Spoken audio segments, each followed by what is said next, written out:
Welcome back to another video on my channel, and this video is about a lens I've reviewed before on my channel, namely the Hasselblad XCD 80mm f1.9, and this is one of the best lenses I own for portraits, beauty, fashion. And the reason why I bring it back to my channel after already posting some time back an extensive review is because we had Sabrina Lawson visiting us here in Switzerland, coming from Austria, and we had hours of shooting with different camera lens combos, and this was one of the combos we used. And clearly I want to share the footage. I want to come back with some remarks on that lens and on the footage, but also a few points of criticism, what I don't like, but nothing that really discounts the image quality coming from the X1D Mark II shot with the XCD 80mm. And now let's get started.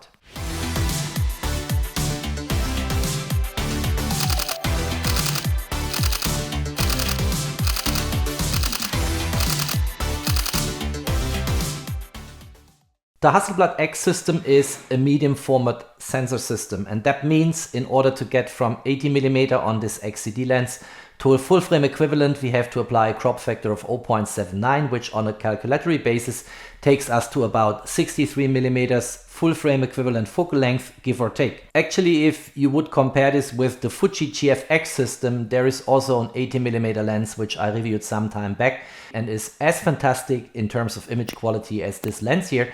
And in general, I think for beauty, fashion, portraits, for people photography, this is an ideal focal length 80mm on a medium format sensor.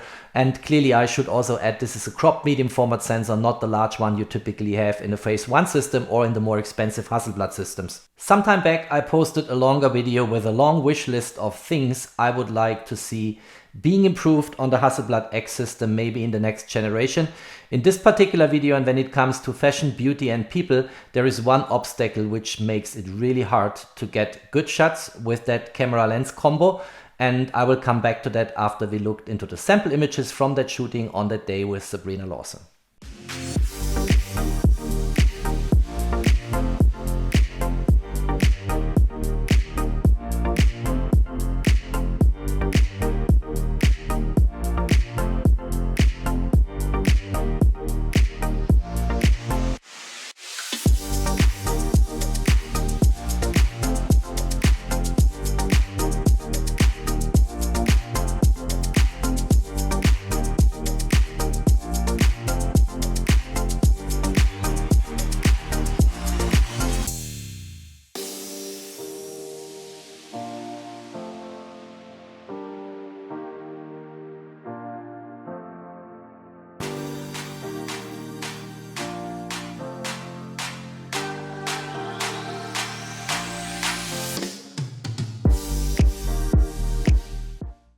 In the shooting with Sabrina, I realized once more that fashion, beauty, people is kind of tricky with that camera lens combo here. And I remarked this various times on my channel on Hasselblad reviews.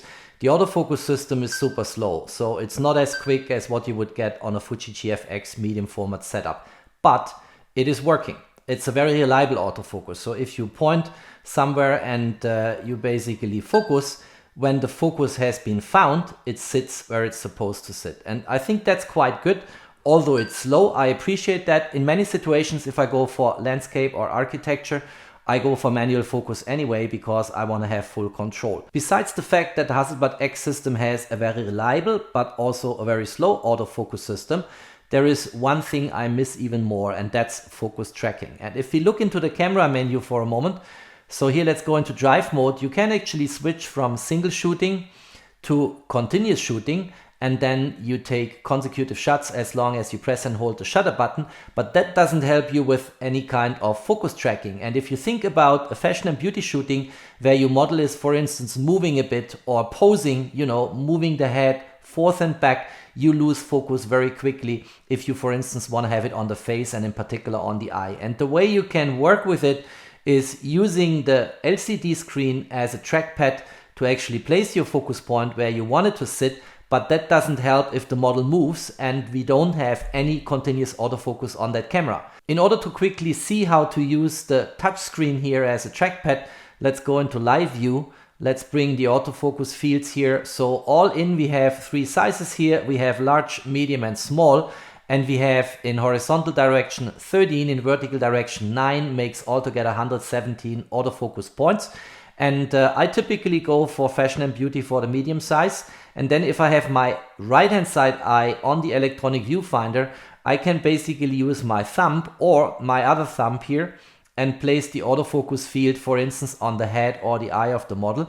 And that works quite reliable. But the moment in time the model moves a little bit with the head, the moment in time I have a widest open aperture here of, for let's say, f1.9, which creates a very shallow depth of field, I lose focus very, very easily. Here, for instance, is a shot which looks good from a distance and it looked good through the electronic viewfinder, but when you zoom in, which I'm going to do right now, you see that this is fuzzy.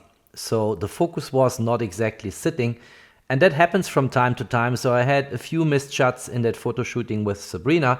Whereas if I go, for instance, to the next image, and if I look into that image, here the focus was sitting where it's supposed to sit, and if you look into the eyes, this is pinpoint sharp and is again a testimony of the quality you get from the Hasselblad X1D Mark II with this 80mm lens if you get the focusing right. Besides that long wish list I mentioned before with potential improvements of the Hasselblad X system, focus tracking is one of the things I personally desire most on the third generation of these cameras, which will come for sure. And Hasselblad, if you're watching this video, I don't think you do, but if, then maybe this is something you should look into, because overall, if we think about the Hasselblad X system, this is, in my opinion, when it comes to image quality, one of the truly best value propositions in the camera market you can get today. The lens system is terrific, the optical quality of the lenses is beyond any doubt. This 80mm lens, in the same way as the GF 80mm f1.7,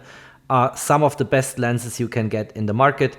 The sensor of the Hasselblad X1D, X1D Mark II, and also in the combo with the 907X is something the best the market has to offer.